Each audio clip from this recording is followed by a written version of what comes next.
Well, Matt, when LeBron James played in his first NBA Finals back in 2007, the Spurs didn't just sweep James' Cleveland Cavaliers. It was a mugging. And LeBron, just 22 years old, freely admits by the time he and his young teammates knew what hit them, the Spurs were already raising that shiny gold trophy. In Cleveland, no less.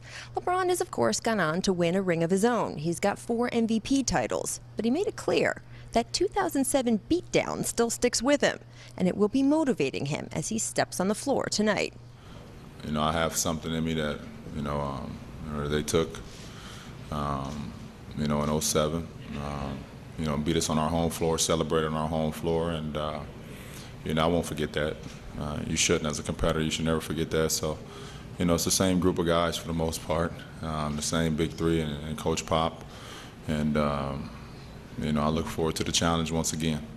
There was a very celebrated moment back in 2007 after the last game of the finals was over when LeBron and Tim Duncan crossed paths in a hallway. Duncan hugged LeBron and said, "This is going to be your league in a little while, but I appreciate you giving us this year." Now, Matt, I was actually a few feet away from those guys at the time, and everyone who was standing around Tim Duncan thought it was a very classy gesture and a really nice passing of the torch, and of course it was. But it was interesting to watch LeBron walk away after. He was in no mood for anyone's well-meaning consolations. Instead, he was clearly just frustrated and angry. He's been holding on to that for 6 years now, and he's definitely ready to rip that torch out of Tim Duncan's hand on the basketball court tonight. Well, Rachel, he admits it still stings, that '07 finals, but he was a different player back then. Not nearly as consistent a jump shooter as he is today, and the Spurs played to that 6 years ago. Thanks, D.A. Here with Coach Eric Spoelstra. And what are you going to say to the team right before they walk out onto the court tonight?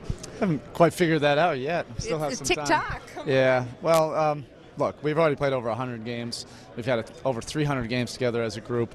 The hardest part is getting to this point, going through all the landmines and possible things that could knock you out.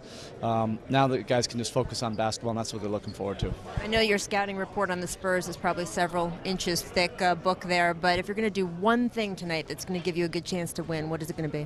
Probably with this short turnaround from Game 7, we didn't want to over-inundate our guys with too much information.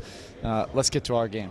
And that's an aggressive, disruptive, attacking game. Hopefully we can get out in the open court in front of our fans and go from there. We'll look for that. Thank you, Coach. Okay, thanks, Rachel. Back to you, Matt. All right, Rachel.